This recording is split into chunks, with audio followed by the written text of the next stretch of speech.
Hello everybody, this here is W Country Boy. What we have here is a Sears Best Craftsman with an overhead door. Let me go ahead and run this for you real quick. You thought some of the openers, this is a Sears Best Craftsman. This is one of the loudest door openers we have. It's here, so I'm going to go ahead and give it a quick run. Very noisy.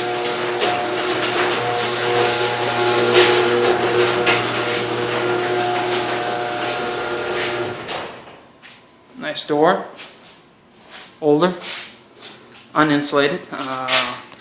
We'll go ahead and run this back up. This opener thing here. Once again, opens very loud. One of the noisiest openers you can buy from Sears. This unit is a 93, I think. Is the year it was. It was built in, I don't know, 95 or 93, I can't see it, but maybe one of you people can make it out. Okay, well, this is what this unit looks like. So there you go. Hope you all enjoyed the video. See you later.